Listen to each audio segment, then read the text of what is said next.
After I did the reading from the Sixth Arcanum, the Lovers, my first thought was to kind of go quite quickly on to the Seventh Arcanum, which was the Chariot.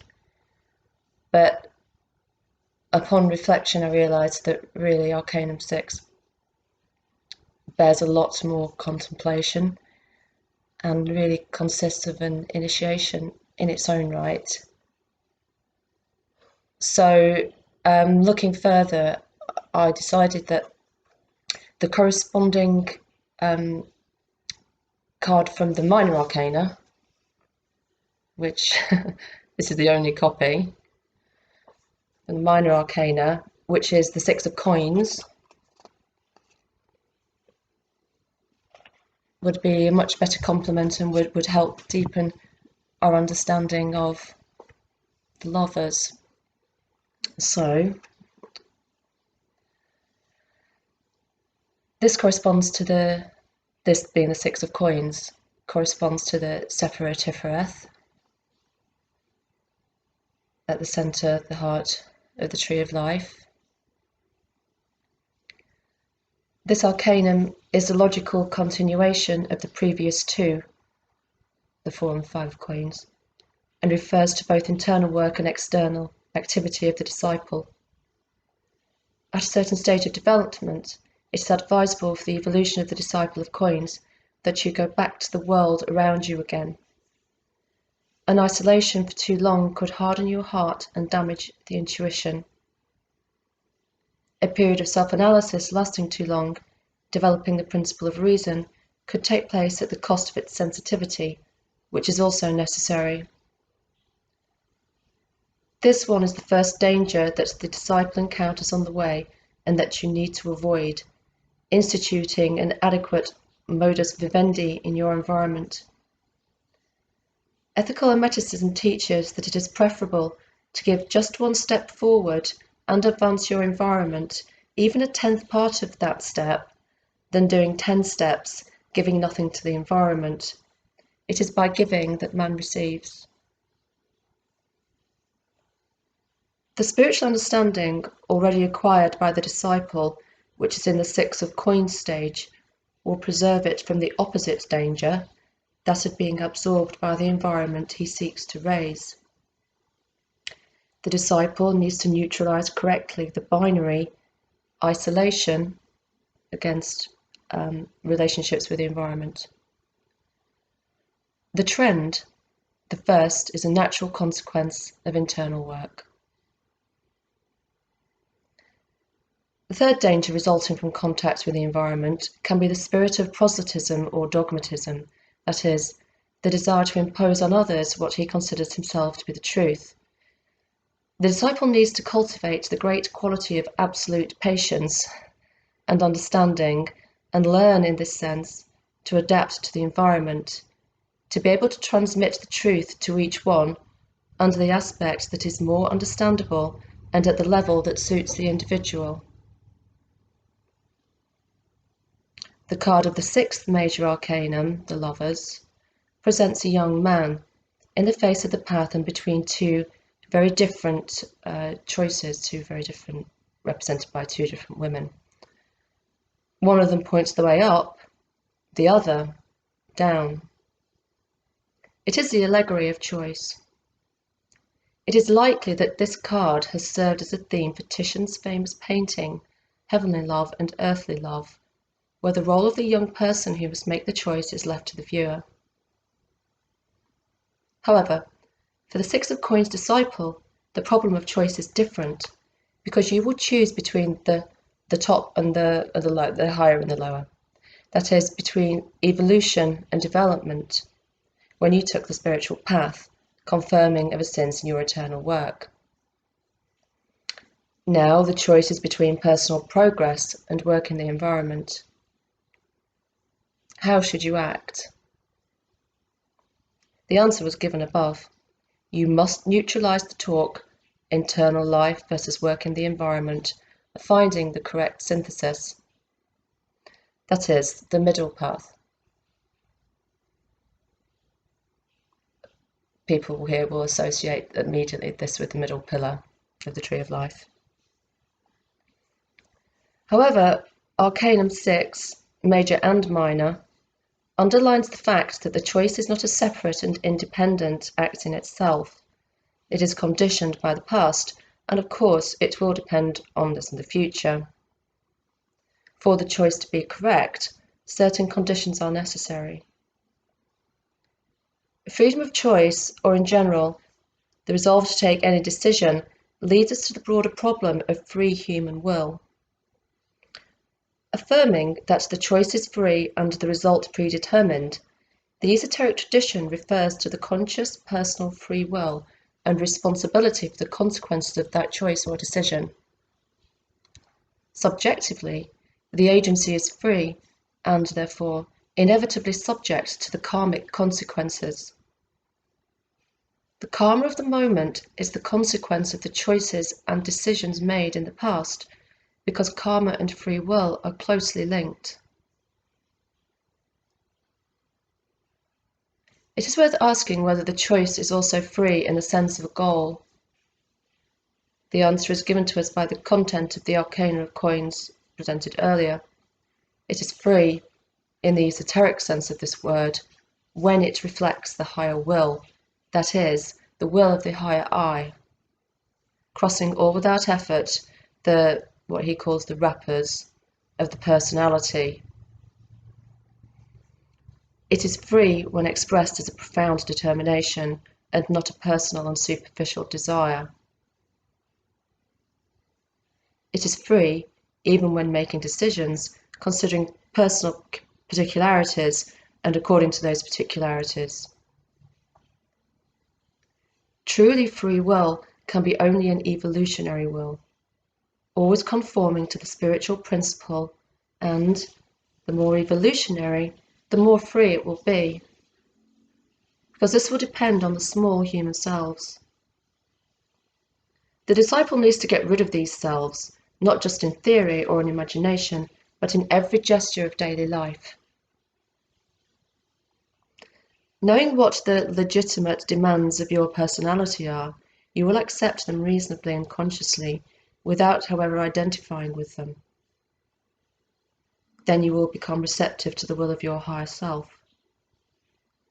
This is the basic work of the 6th grade of coins, and you even can say that the entire work of the disciple who took the initiatic path is, in reality, to become receptive to the superior will, establish it firmly in itself and identify it with your own.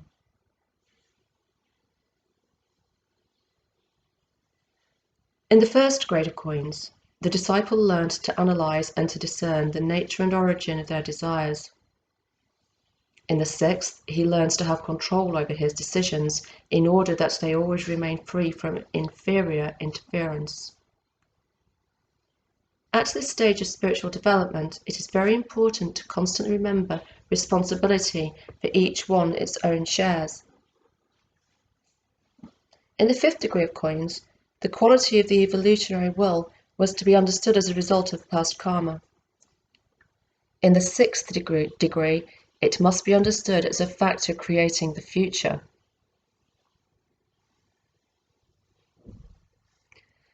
This subject is very well illustrated by the mystic triangle of Fabre d'Olivet, which can be seen in the 3rd Major Arcanum. I'll try and find that later. In which the binary, personal will, karma, is neutralized above as the higher will or providence, which in the human being usually manifests itself as a voice of conscience. Complementary explanations of the 6th degree of coins can be found in the symbolism of the card of the 15th Major Arcanum, which is the Devil. This symbolism, in relation to the coin suit, acquires a new and esoteric depth. The astral divinity Baphomet, symbol of the state of internal development of humanity as a whole, can also be seen as an image of an androgynous being, which, in its superior synthesis, expresses aspiration to the union of soulmates. The Three of Coins degree dealt with internal androgyny, or the internal androgyne. In the sixth, the subject of the external androgyne belongs to the disciple, who has already learned of its bipolarity and worked to create the androgyne itself. Now, you need not only understand the teaching regarding soulmates, but making this matter a reality in your spiritual life, or make this matter a reality. In Christendom, the mystery of soulmates was expressed in the sacrament of marriage, which is something real when it represents a merger of two souls, not just one external ceremony. The Apostle Paul says, "The man will leave his father and his mother and will join his wife in one body. It is a great mystery." That's in Ephesians. The merger of two human beings incarnated takes place naturally in the internal sense. Externally, they continue separated.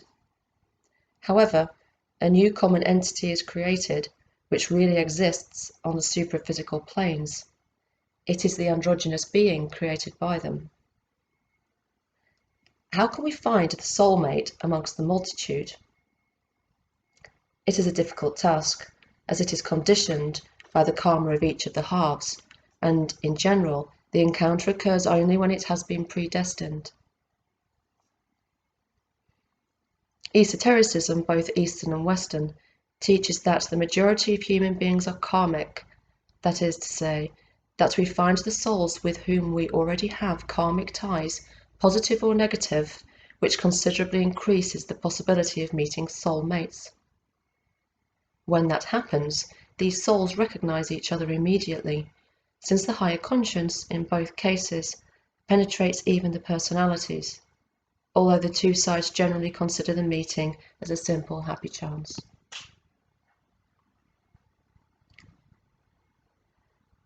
A spiritualist must consciously aspire to this encounter, meditate on it, create its mental image, magnetizing it with the will. Such mental concentration and volition can act as a magnet for this or the future incarnation, especially if the other half does the same as your side. A specific case of the application of such a mental and volitional concentration is a magical appeal addressed to a soulmate who is still unknown.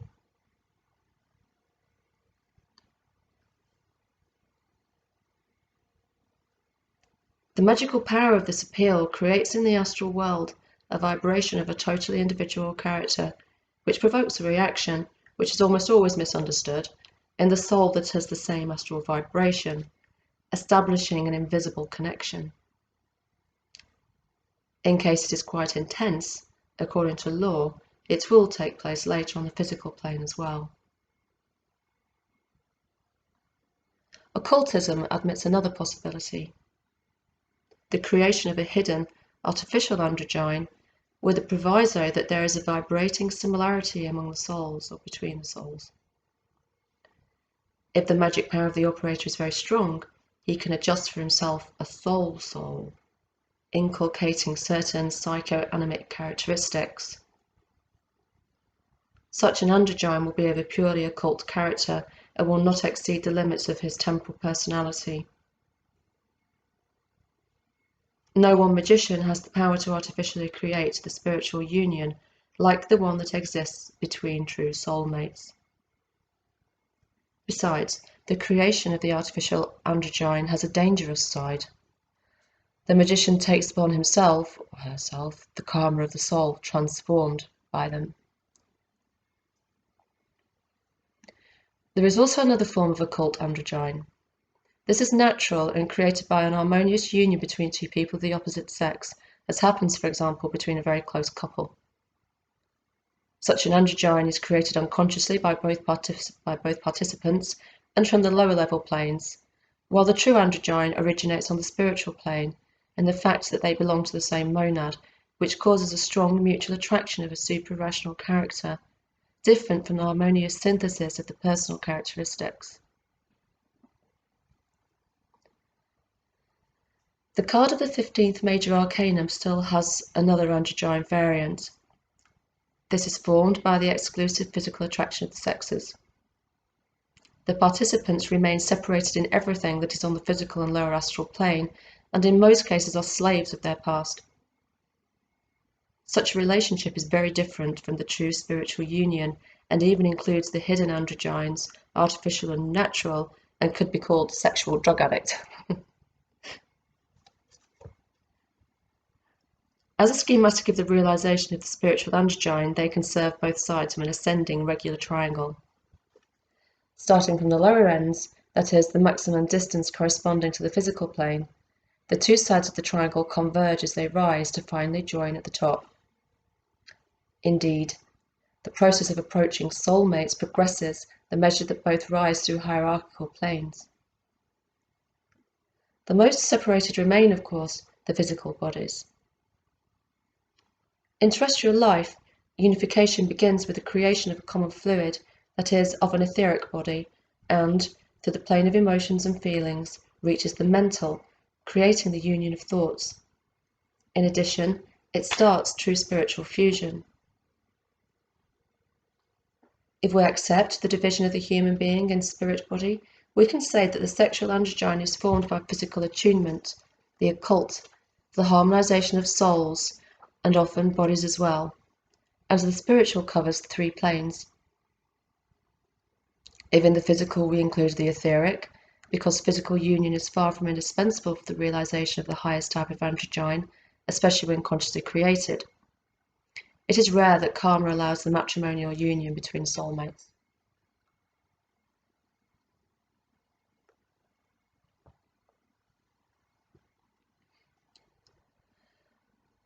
These various types of androgyne correspond to various types of attraction commonly called love. There exist also different ways of loving, from animal passion to the highest spiritual form. The latter is characterized by the total absence of self-centeredness and the search for personal happiness. In the case of a true spiritual androgyne, there is any predominance of one or another of the polarities in any of the planes. Neither of the halves, leans on the other. Each feels equally entitled to create the union. The two sides are not a mutual complement, as is the case of the occult androgyne, but they merge harmoniously on all planes. It is a mysterious process that could be compared to two harmonies that, uniting, create an even more perfect symphony. This fusion of two beings of the deepest sense is of great value for the whole life.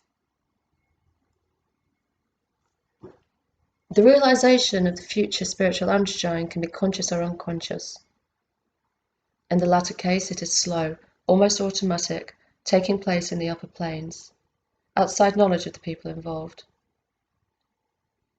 The conscious formation, which constitutes a proof of and will be on the path of initiation, is much more intense, especially if the two halves not only aspire to their future union, but know the origin, nature, and target of that aspiration.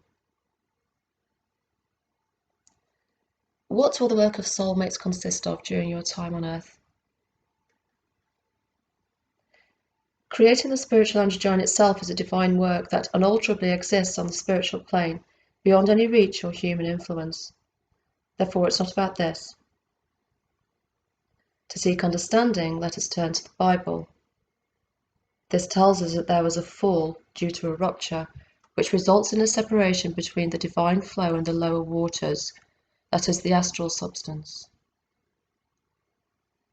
The work of twin souls will therefore consist of forming a common superpersonality, free from the involutive elements of the astral, androgynous, and perfected envelope.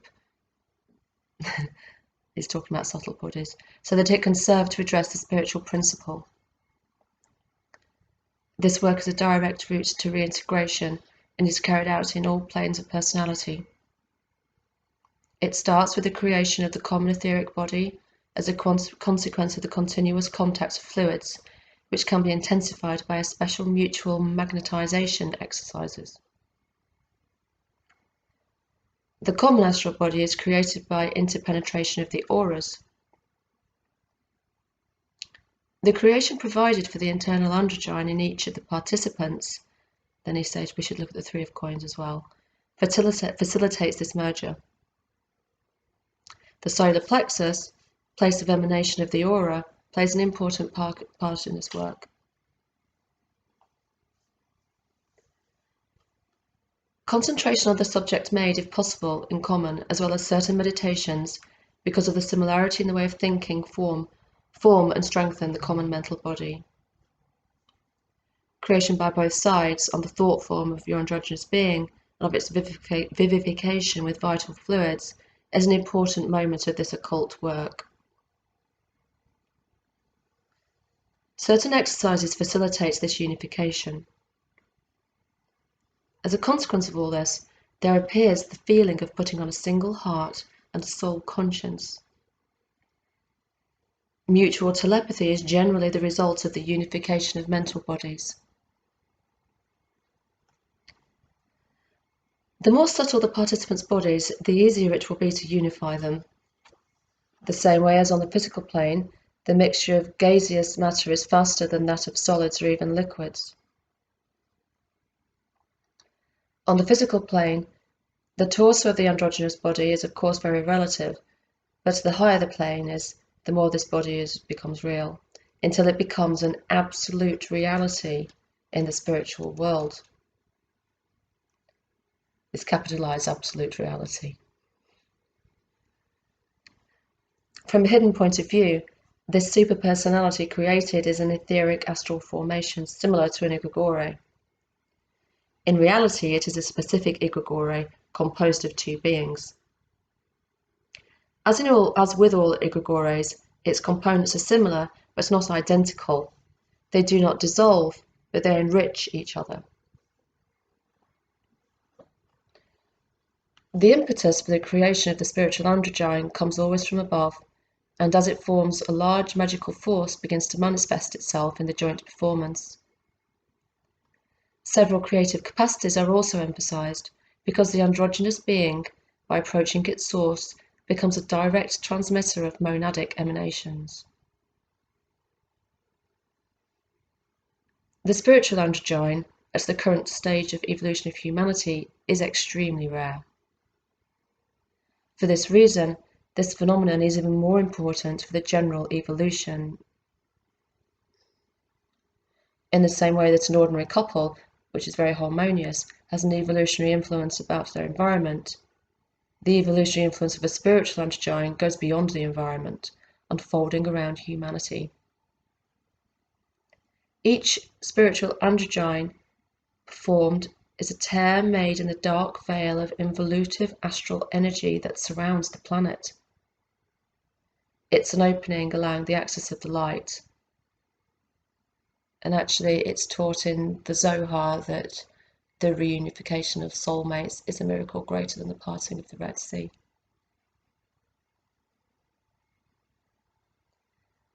In the symbolism of the 15th Major Arcanum, the realization of androgyne corresponds to the passage through the Baphomet body to the flame that burns in your head, because Baphomet represents, as we already said, the total planetary astral, with a predominance of involutive characteristics. It is natural that the disciple in the coin stage still did not find his soulmate, or her. It is important, however, that the image of the future encounter is alive in you, animated by your thoughts, feelings, and will. Thus, in your aura will form a magnetic field that will contribute to the approach. No one will be lost in that sense. In the Sephirotic tree, the Sephirotiferath, which corresponds to Arcana 6 of all suits, is in the centre of the tree, between the active and passive columns. The pillars of mercy and severity, you might think of them as. The name harmony indicates the harmonious neutralization of opposites. In relation to the 6th degree of coins, it refers first of all to the androgyne. In Sephirotiferath, almost are channels that reconnect the I world, the internal column from the right, with the world of the non-I, which is the environment, the left column.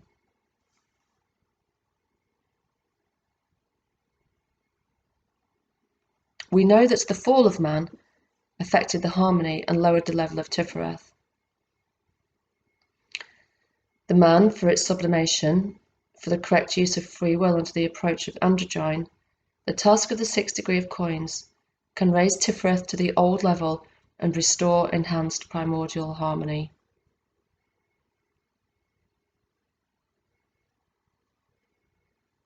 So he's basically saying that this reunification of soulmates helps us to overcome the effects of the fall, both as individuals in the first instance and for humanity ultimately, which is of course why it's a miracle greater than the parting of the Red Sea. The 2 major arcana that correspond to the 6 of coins, the 6th and the 15th, both have a connection with the environment. The graphic symbol of the 6th arcanum is the hexagram, seal of Solomon. This one indicates the harmonious neutralization of opposites, isolation and work in the environment, and effort to evolve and karmic limitations, male aspects and female aspects. The titles of the 6 major arcanum are Medium, a medium environment, and Libertas Pentagrammatica, and mean that the work on yourself in the medium environment must be the best thing, in full harmony with your own free will, with no external or internal imposition. If the work is experienced as an unpleasant task that one must undergo, there will not be the desired result. Imposition, if any, is admissible only at the initial stages of the initiatic path, when the evolutionary will, still new, needs to control the demands and involutive desires of the lower nature. When the spiritual and conscious determination, I want, needs to drown out the voices, still strong, of different selves. The work of the 6th degree of coins is a consequence of the preparatory work carried out in the previous grades, and the symbolic details of the 15th Major Arcanum card allude to all these previous achievements, such as awareness of oneness, which is the single flame above the head of Baphomet, development in itself of the male and female principles, which is the Baphomet bipolarity, creation of the internal androgyne, the ascending triangle, formed by two human figures and that of Baphomet, development itself of the 4 elements, which are wings, the terrestrial globes, the scales and the flame, and authority over them, which is the cube. Power of influence over the environment, according to your will, the straight pentagram on the forehead, awakening of the Kundalini, the Caduceus, and this means that these realizations are a necessary preparation for the creation of the external androgyne.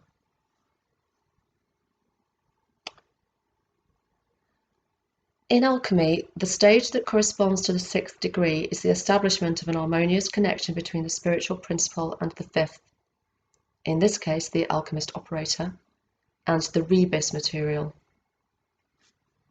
The operator must remain in constant contact with this matter, which corresponds to the environment, exercising its mental, psychic and fluidic influence on it, permeating it with his or her thought forms, will and magnetism, and in turn becoming sensitive to the vibrations of the rebis. In alchemy, this stage, in a sense, is decisive because for the process of transmutation to begin, a connection between the operator and the rebis must be established. If the process starts but the connection has been interrupted, the process will stop. The previous stages had a preparatory character. The 6th must manifest the result, the beginning of the process. How long will this take? It cannot be predicted,